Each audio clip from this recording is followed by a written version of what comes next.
Ассаламу алейкум, дорогие подписчики, насчет это беременности во время месяца Рамадан. Если кто беременна, это в начале 3 месяца, 3 месяца, это первый, это как это, в начале беременности, да, 3 месяца. Это в начале, вот, допустим, 4 недели, да, она это не может держать пост. Не то, что нельзя, не может держать, потому что это плод еще маленький. А если 8 недель, тоже не может. А если старше 12 этой недели, может она держать пост, при условии, что она будет кушать, знаете, сколько раз? 3 раза будет кушать. Когда откроет пост, кушает, когда еще перед сном кушает и сухур кушает. Это насчет кушать. Но при условии, что гинеколог это ее проверяет, измеряет ее давление, что у нее давление норма. Гинеколог это как это разрешает по консультации гинеколог.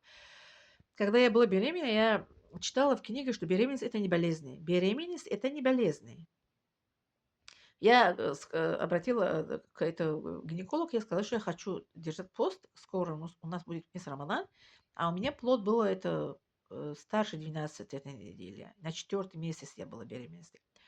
Она сказала, хорошо, 3 раз через каждый день приходишь, я измеряю ваше давление, потом я разрешаю вам держать пост. Я вот сегодня ходила, потом завтра не, через день 3 раза ходила, измеряя давление, сказала, имеешь право держать пост. Я держала пост. Когда я была беременна, я держала пост. Это для беременной женщины.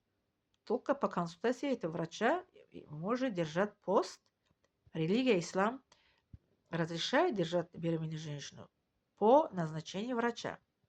Да, я так тоже я специалист это ислам, я еще медик, я так говорю, что по назначению врача она имеет право держать пост, по назначению врача она имеет право не держать пост.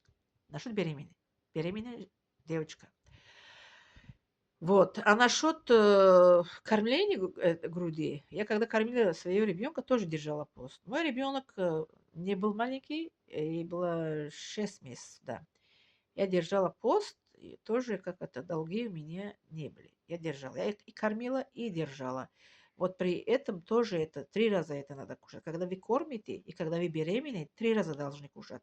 Когда откроете пост, кушайте, хорошо кушайте. Перед сном еще, после таравих еще кушайте, таравих читайте, еще кушайте хорошо.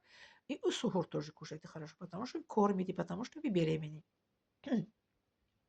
Вот так в пост это только у кого это не считается, что это не имеет, это, ну, запрещено, что держать. Если человек сахарный диабет болеет, противопоказано, да, держать пост. У кого это беременность, это гинеколог не разрешает, противопоказано. У кого кормление груди, это противопоказано, что только это родила, еще это ребенок прикормлен этого ребенка. Вот так. Поэтому религия ислам добрая религия, милая, не как это, что медицина не разрешает, противопоказано, религия ислам как это не заставляет, как это не угрожает, это как это не умаляет, что должна ты держать пост, даже ты беременна, даже ты это кормишь ребенка. Нет, конечно. Я вот объяснила вам, что когда и как можно держать пост во время беременности, во время кормления, ну, во время лактации, да, кормления ребенка. Вот. Вот так. Спасибо за внимание. Не забывайте ставить лайк, подписаться и поделиться. Пожалуйста, поделитесь это и ставьте лайк. Много-много, что другие это сестры наши тоже это смотрели и узнали. Хорошо?